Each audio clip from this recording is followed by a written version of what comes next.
News Channel 5 Network, this is MorningLine with Nick Barris.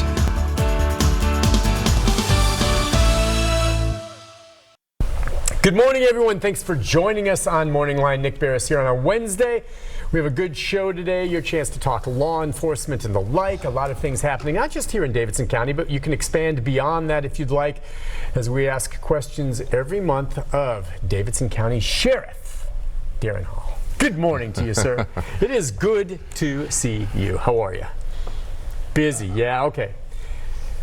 The crown rests heavy upon his shoulders.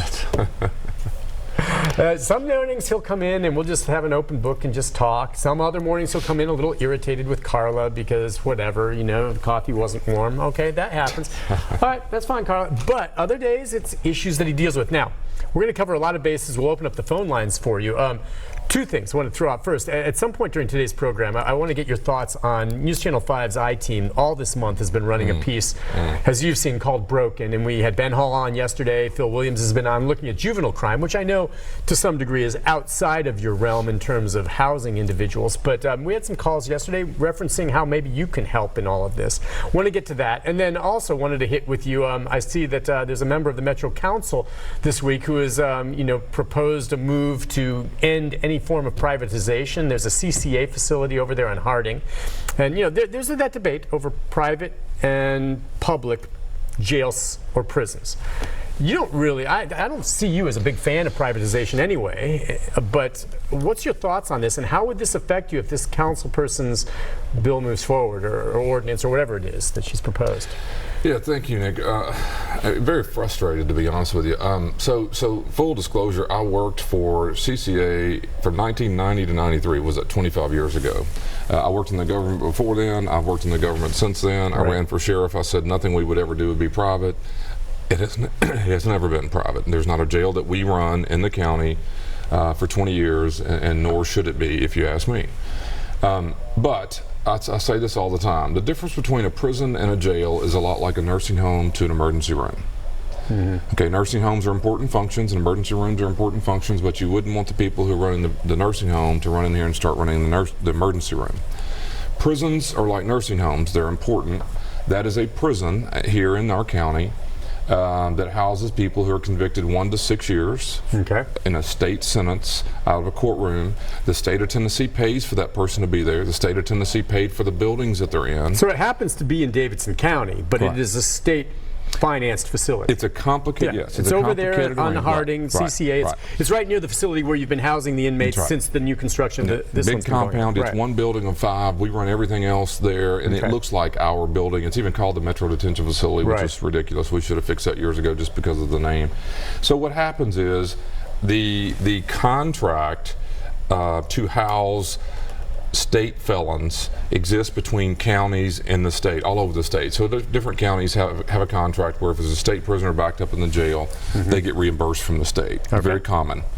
Here in 1988, 89, and 90, we were overcrowded. Federal courts were taking over a lot of problems, and so I wasn't involved with this decision, but the county and the state got together and said, hey, we're overcrowded because of your inmates backing up in our jail, and they made an agreement to build a facility to house those inmates that were backing up in the jail, which are called locally sentenced felons.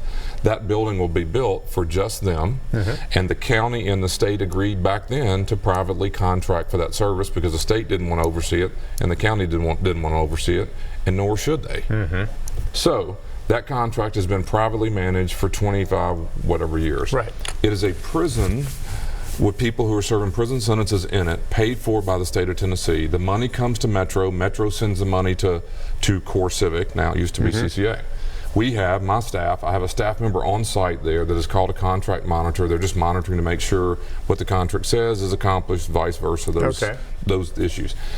I can't explain this to you. It's been going on forever, but why the county, state, and then private? I mean, that's just been there since 1990. It's just an odd arrangement, but that's the way it's set up. So the proposal here, and there are some politicians who just are against privatization. Right. So this council member wants to eliminate that private facility then. So and a good question. So I've been here 20 years. This subject comes up from time to time. About 2.5 years ago, maybe 3 years ago, we had a council member here in town named Freddie O'Connell. He's a downtown council member.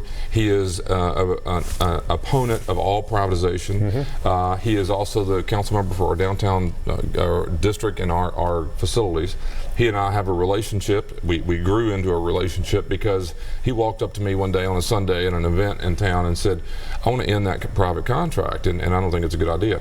I said, I'll tell you what, if you will work with me over the next year or so, I will assign my staff, 6 of them, full-time, to study what would it cost, what would it take, the benefits, all that. We'll do it as objectively as we can and give you the information, and you make the decision. And the idea of ending it would mean his proposal or thought at the time was that we would end that and make it so that's something you have to handle and run. Either me or the state of Tennessee. There's all sorts of options. There's state inmates. One position is state come get them.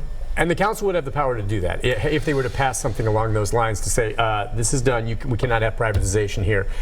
It's going to have to be moved to either the state or to Darren Hall. That's right. And so he, being a council member, an activist himself, an opponent of all privatization, came up and said that, and I said, hey, we'll look into it. And I'll sit with anybody you bring. So he brought the loudest activists that I know of, really smart people, that were anti-privatization. We met for over a year and a half. The report is that thick. Everything from spoons to the utility cost, everything you could imagine, the pros and cons of doing it as objectively as we could, and presented that to them. Because the contract is going to end in January 2020. Here it comes, and you're either got to rebid it or give it to somebody else. So the pressure to get this done 2.5 years ago was, let's get it done in time to decide, does the county want to do it? Does the state want to do it, or do we rebid it? So after all this time and all the work and meeting with the committee, I'm not speaking for him, I've heard him say this, Councilman OConnell said this is not the right time to do that, to make the change. We need to send an RFP back out, let it be privately managed in the meantime, let the city get its finances in order. This is an extremely expensive subsidy for the county to be paying for. Keep in mind that prisoner is a state responsibility, serving 6 years. The state is sending money here for you to do it. For us to take it over is going to cost more. You wouldn't still get money from the state? Yes, if you kept doing it? But the rate we get is $39 a day. It would cost us nearly $100 a day. Right. So what the county would be doing is supplementing the state for the state's responsibility. It's a bizarre thought. Yeah, it is. But I want everybody to know that.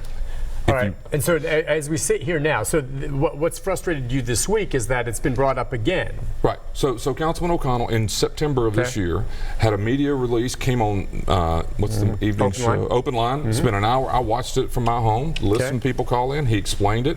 Again, he's against privatization. I'm neutral on the whole thing. We can run any facility you ask us to run. I think we're as good as anybody in the country doing what we do. That's what I feel. This is a state prison. It's privately managed today. I do not believe sheriffs should be running prisons. They don't do that anywhere else. And so we can do it, but should you ask the city when the state comptroller is coming here talking about taking over the city's finances and we don't have money to do anything else? We don't have money for body cameras. Body cameras. That's yeah, exactly. So this is potentially $10 to $20 million a year. Okay, after we put all the work into this, a council member who's been on in their new seats 6 weeks, 8 weeks, walks in and files legislation without even asking us.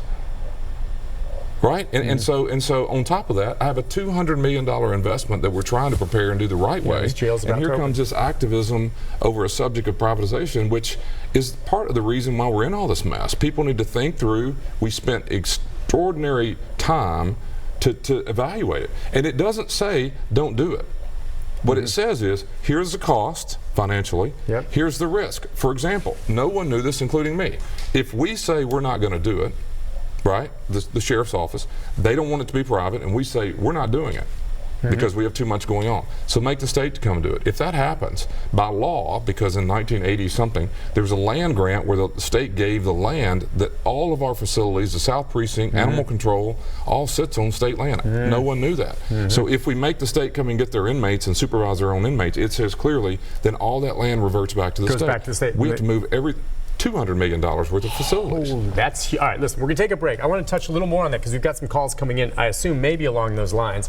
Let's touch more on that and get into a little more detail. We'll take a break. Your thoughts on this, the privatization issue?